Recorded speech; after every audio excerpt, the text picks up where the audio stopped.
Majelis Kehormatan Mahkamah Konstitusi menggelar rapat klarifikasi atas laporan dugaan pelanggaran etik Hakim MK terkait putusan mengenai syarat batas usia Capres dan Cawapres.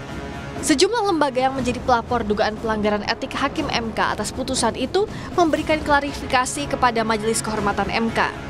Di depan majelis, tim pembela demokrasi Indonesia menjelaskan ada konflik kepentingan dan hubungan nepotisme dalam putusan mengenai batas usia Capres dan Cawapres yang memuluskan jalan bagi Gibran Rakabuming Raka maju Pilpres.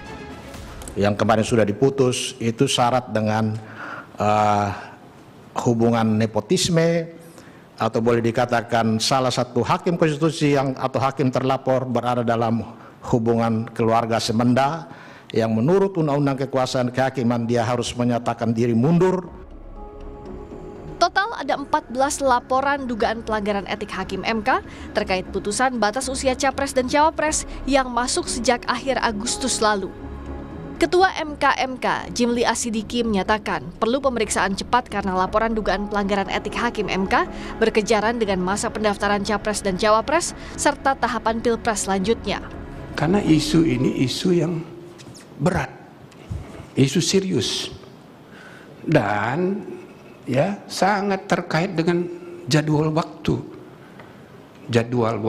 pendaftaran Capres dan jadwal waktu verifikasi oleh KPU dan penetapan final.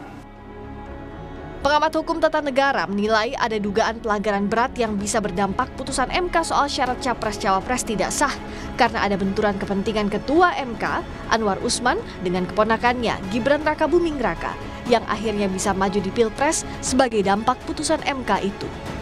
Sebenarnya ini menurut saya kategorinya pelanggaran berat ya, karena benturan kepentingan itu luar biasa tinggi derajatnya. Bahkan tidak hanya di kode etik, kalau kita buka Undang-Undang Kekuasaan Kehakiman di pasal 17 itu dikatakan kalau ada hakim yang punya benturan kepentingan dia harus mundur. Bahkan kalau dia tidak mundur sebenarnya putusannya itu bisa menjadi tidak sah. Dalam sidang MK perdana pada Selasa pekan depan, pelapor akan memberikan keterangan soal dugaan pelanggaran kode etik Hakim Mahkamah Konstitusi. Tim Liputan Kompas TV.